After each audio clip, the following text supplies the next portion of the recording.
नमस्कार, मैं हूं श्वेता। उत्तर प्रदेश की खबरों में आपका स्वागत है। आज है 11 दिसंबर दिन गुरुवार। खबरों की ओर बढ़ने से पहले एक नजर डालते हैं आज की टॉप हेडलाइंस पर। पीएम कुसुम योजना में 15 दिसंबर तक होगा सोलर पंप का बुकिंग। बीएलओ और बीएलए घर घर जाकर के गन्ना प्रपत्र न देने वालों की करेंगे जांच। उत्तर प्रदेश में फाइलेरिया उन्मूलन अभियान फरवरी में होगा शुरू। उत्तर प्रदेश का शीतकालीन सत्र 19 दिसंबर से होगा शुरू। आज भारत दक्षिण अफ्रीका का दूसरा T20 मैच। चलिए एक नजर डालते हैं आज की 25 खबरों पर। उत्तर प्रदेश में 41,424 होमगार्ड पदों पर 17 दिसंबर तक करे आवेदन।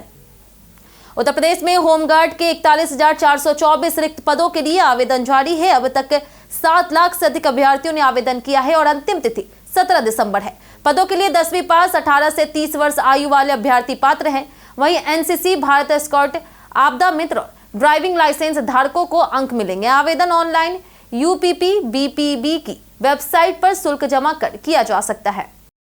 माघ मेला 2026 में 12 से 15 करोड़ श्रद्धालु होंगे शामिल। महाकुंभ 2025 की सफलता के बाद उत्तर प्रदेश सरकार माघ मेला 2026 को व्यवस्थित और आकर्षक बनाने की तैयारी में जुटी है। प्रयागराज में 12 से 15 करोड़ श्रद्धालु संगम पर पवित्र स्नान करेंगे। मेले को 7 सेक्टर और 7 पॉन्ट्यून पुलों में 7 ऊर्जा चक्रों के अनुरूप रंगों से सजाया जाएगा। चेंजिंग रूम और सुरक्षा सुविधाएं बढ़ाई गई है। वहीं सीएम योगी आदित्यनाथ ने विश्व स्तरीय अनुभव, साफ सफाई, सुरक्षा और आधुनिक अवसंरचना पर जोर दिया है। यूनेस्को ने दिवाली को अमृत सांस्कृतिक धरोहर में किया शामिल। यूनेस्को ने भारत के प्रमुख पर्व दीपावली को अपनी अमृत सांस्कृतिक धरोहर सूची में शामिल किया। उत्तर प्रदेश के सीएम योगी आदित्यनाथ ने इसे गर्व की बात बताया, विशेषकर अयोध्या के संदर्भ में जहां पहली बार दीपावली मनाई गई थी। पीएम नरेंद्र मोदी ने भी खुशी जताई है और कहा कि यह हमारे सांस्कृतिक ज्ञान और धर्म का प्रतीक है। अब दीपावली को वैश्विक स्तर पर और अधिक लोकप्रियता मिलेगी। सीबीएसई 10वीं बोर्ड परीक्षा में नया सेक्शन आधारित पैटर्न होगा लागू। सीबीएसई ने कक्षा 10वीं की बोर्ड परीक्षा का पैटर्न बदल दिया है। अब साइंस और सोशल साइंस के पेपर अलग अलग सेक्शन में हल करने होंगे और उत्तर उसी निर्धारित सेक्शन में देने होंगे। किसी सेक्शन का उत्तर दूसरे में लिखा गया या फिर मिलाया गया तो मूल्यांकन नहीं होगा। वहीं नया पैटर्न 2026 की परीक्षा में लागू होगा। बोर्ड ने छात्रों की सुविधा के लिए सैंपल पेपर भी जारी कर दिए हैं। पीएम कुसुम योजना में 15 दिसंबर तक होगा सोलर पंप का बुकिंग। पीएम कुसुम योजना के तहत सोलर पंप बुकिंग के लिए विभागीय पोर्टल 15 दिसंबर 2025 तक खुला है। किसानों का कृषि विभाग की वेबसाइट पर पंजीकरण अनिवार्य है। बुकिंग करते समय 5,000 रुपए टोकन मनी ऑनलाइन जमा करनी होगी। पोर्टल पर 2 HP और 3 HP के लक्ष्य उपलब्ध है। वहीं आवश्यकता अनुसार HP चुनकर आगे बढ़ा जा सकता है। निर्धारित बोरिंग न मिलने पर आवेदन निरस्त हो जाएगा और टोकन मनी जब्त होगी। खनिकर्म विभाग लागू करेगा वाहन ट्रैकिंग सिस्टम। भूतत्व और खनिकर्म विभाग उप खनिजों के अवैध परिवहन पर रोक लगाने के लिए वाहन ट्रैकिंग सिस्टम लागू कर रहा है। इसके लिए vtsdgm.up.in पोर्टल विकसित किया गया है, जहां वाहन स्वामी पंजीकरण और AIS 144 GPS उपकरण का इंटीग्रेशन करा रहे हैं। भविष्य में EMM 11 और E-Form C केवल उसी वाहनों के लिए जारी होंगे जिनमें GPS इंटीग्रेटेड होंगे। बिना इंटीग्रेशन परिवहन पर कार्रवाई होगी। तकनीकी सहायता जिला खनन कार्यालय से मिल सकेगी। आयुष्मान आरोग्य मंदिरों का बजट विभागीय समन्वय की कमी से अटका। प्रदेश के 1160 शहरी आयुष्मान आरोग्य मंदिरों के संचालन का बजट विभागीय समन्वय की कमी से अटका है। वहीं 15वें वित्त आयोग के तहत 220 करोड़ रुपए निकायों को भेजे गए हैं। फिर भी 5 महीने से किराया और बिजली बिल का भुगतान नहीं हुआ। नगरीय विकास विभाग NHM से खाते की जानकारी मांग रहा है, जबकि NHM का कहना है कि जुलाई में ही गाइडलाइन भेज दी गई है। स्पष्ट विकल्पों के बावजूद बजट जारी करने में देरी जारी है। यूपी बर्थडे स्पेशल में आज बात होगी गौरव खन्ना की। गौरव खन्ना, जिनका जन्म 11 दिसंबर 1981 में हुआ, वो भारतीय टेलीविजन अभिनेता और मॉडल हैं। उन्हें जीवन साथी में नील, CID में इंस्पेक्टर कविन, तेरे बिन में अक्षय और वर्तमान में अनुपमा में अनुज कपाड़िया की भूमिकाओं में देखा गया।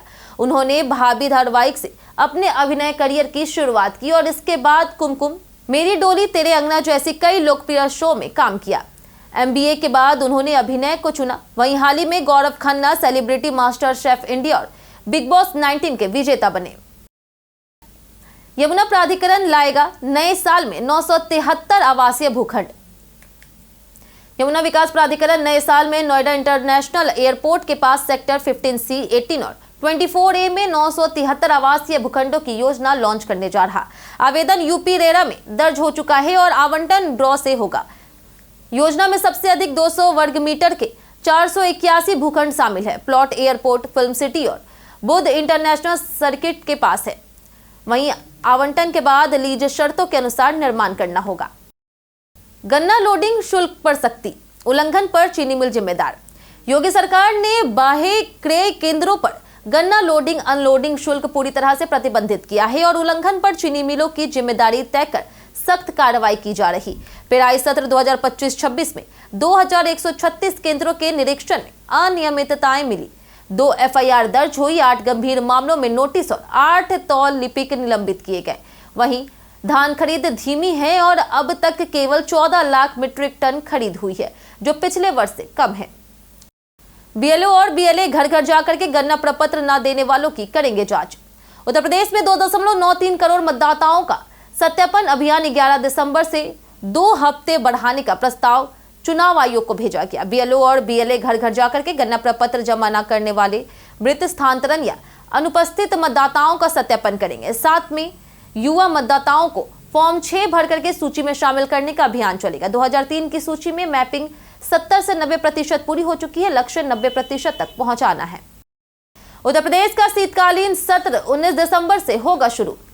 उत्तर प्रदेश विधानमंडल का शीतकालीन सत्र 19 दिसंबर से 24 दिसंबर तक चलेगा। कैबिनेट ने 22 सर्कुलेशन इसे स्वीकृति दी है। 22 दिसंबर को अनुपूरक बजट पेश किया जाएगा और विकास संबंधित विधेयक लाए जाएंगे। सत्र में 8 पहले के अध्यादेशों के विधेयक, 3-4 नए विधेयक और संकल्प और नवंबर 2024 की हिंसा की न्यायिक जांच आयोग की रिपोर्ट भी पेश की जा सकती है।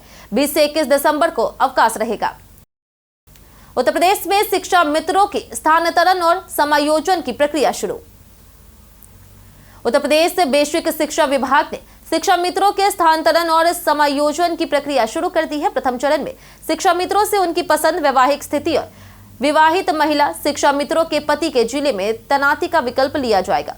मूल विद्यालय में रिक्ति होने पर पुरुष और अविवाहिता महिला शिक्षा मित्र वही भेजे जाएंगे। वहीं लगभग 30,000 महिला शिक्षा मित्रों को घर के पास मूल विद्यालय में वापसी का रास्ता मिलेगा। उत्तर प्रदेश में 11 नदियों पर जलमार्ग परिवहन और पर्यटन का होगा विकास। उत्तर प्रदेश में 11 नदियों पर जलमार्ग आधारित परिवहन और पर्यटन को नई दिशा देने की तैयारी चल रही। गंगा, यमुना, सरयू, घाघरा और गंडक सहित जलमार्ग विकसित किए जा रहे। Multi modal cargo network, river cruise, floating hotel, house boat और वाटर टैक्सी में पर्यटन और व्यापार बढ़ेगा। पर्यावरणीय लाभ के साथ रोजगार के भी अवसर बढ़ेंगे। वहीं गोमती में वाटर नैमिषारण्य तक कनेक्टिविटी पर विचार हो रहा। सर्वजन दवा सेवन पैच। उत्तर प्रदेश में फाइलेरिया उन्मूलन के लिए सर्वजन दवा सेवन यानी कि MDA अभियान अब साल में एक बार फरवरी में चलेगा। 51 प्रभावित जिलों में से 24 में संक्रमण 1% से कम हो गया। इस आधार पर सिर्फ 17 जिलों के 52 ब्लॉकों में दवा वितरण जारी रहेगा। फरवरी 2026 में अभियान के लिए मुख्य प्रशिक्षकों का प्रशिक्षण शुरू हो गया है। लक्षित जिले हैं लखनऊ, बाराबंकी, उन्नाव, रायबरेली, अयोध्या, प्रयागराज सहित अन्य। उत्तर प्रदेश में किसानों को ई-लॉटरी से होगा कृषि यंत्रों का वितरण। उत्तर प्रदेश सरकार किसानों को अनुदान पर कृषि यंत्रों का लाभ देती है और सभी 75 जनपदों में जिलाधिकारी की अध्यक्षता में ई-लॉटरी के माध्यम से चयन किया जाता है। 2017-18 से 2024-25 तक 2,31,012 कृषि यंत्र वितरित किए जा चुके हैं। वित्त वर्ष 2025-26 में अक्टूबर तक 8,531 यंत्र 82 फार्म मशीनरी बैंक अपलोड हुए हैं। चयनित नहीं होने वाले किसानों की जमानत धनराशि 6 महीने में लौटाई जाएगी। मोहम्मद शमी केस बंद करने पर विचार कर रही पुलिस। क्रिकेटर मोहम्मद शमी को 5 मई 2025 को 2 करोड़ की रंगदारी और जान से मारने की धमकी वाला ईमेल मिला था। मेल यूरोपियन देश से भेजा गया था और मोबाइल नंबर फर्जी था। गूगल ने नई यूरोपियन नीति के तहत भेजने वाली जानकारी साझा करने से इनकार कर दी है। 7 महीने की जांच में कोई ठोस सुराग न मिलने पर पुलिस अब इस मामले में केस बंद करने की तैयारी कर रही। 17 से 24 दिसंबर तक बाईपास स्टेडियम में होगा सांसद खेल महोत्सव का आयोजन। 6 तहसीलों के खिलाड़ी 17 से 24 दिसंबर तक बाईपास स्टेडियम में आयोजित सांसद खेल महोत्सव में भाग लेंगे। प्रतियोगिता सब जूनियर, जूनियर और सीनियर बालक बालिका वर्ग में होगी। इसमें एथलेटिक्स, बैडमिंटन, कुश्ती, वॉलीबॉल, फुटबॉल, जूडो, भारोत्तोलन, खो खो, कबड्डी और रस्साकसी शामिल है। खेल विभाग ने शेड्यूल जारी किया है। सभी खिलाड़ियों के लिए खेल किट में आना अनिवार्य है। प्रतियोगिता सुबह 9 बजे से शुरू होगी। उत्तर भारत में 15 दिसंबर तक छाया रहेगा घना कोहरा। उत्तर भारत में 11 से 15 दिसंबर तक कड़ाके की ठंड और घना कोहरा रहने की संभावना है।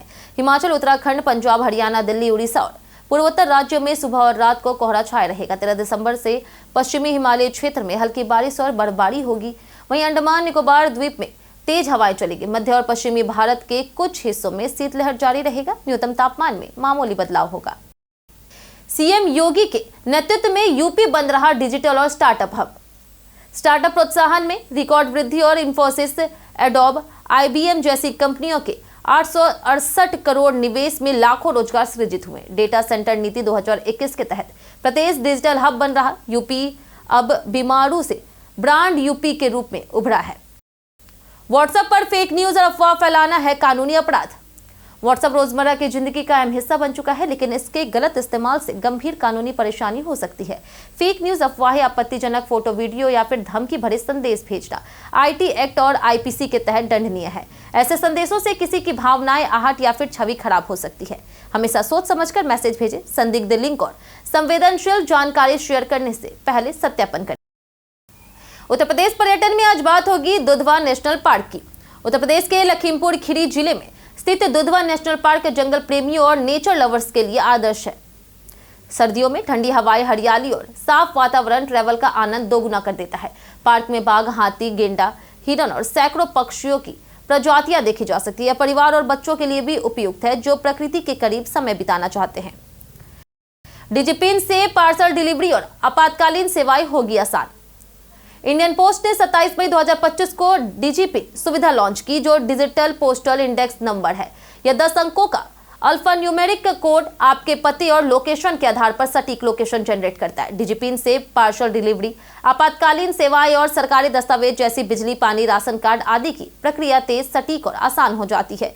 यह पूरी तरह लोकेशन आधारित है और व्यक्तिगत जानकारी नहीं संग्रहित करता। अमिताभ ठाकुर को शाहजहांपुर रेलवे स्टेशन से किया गया गिरफ्तार। पूर्व आईपीएस अमिताभ ठाकुर को देवरिया में जमीन के नाम पर दर्ज धोखाधड़ी मामले में मंगलवार रात शाहजहांपुर रेलवे स्टेशन से गिरफ्तार किया गया। लखनऊ पुलिस ने लोकेशन ट्रेस कर शाहजहांपुर पुलिस की मदद से उन्हें ट्रेन से नीचे उतारा। वह लखनऊ से नई दिल्ली जा रहे थे। वह अमिताभ ठाकुर के खिलाफ लखनऊ के तालकटोड़ा थाने में भी धोखाधड़ी समेत अन्य धाराओं में मुकदमा दर्ज है। उन्हें लखनऊ लाकर के देवरिया भेजा गया। आज भारत दक्षिण अफ्रीका में दूसरी टी20 मैच।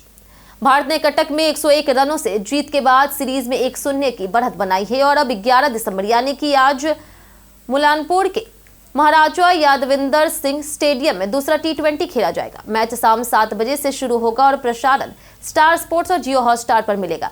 भारत जीतकर लीड 2-0 करना चाहेगा, जबकि दक्षिण अफ्रीका बराबरी की कोशिश करेगी। दोनों टीमों की संभावित प्लेइंग लिस्ट भी तय है।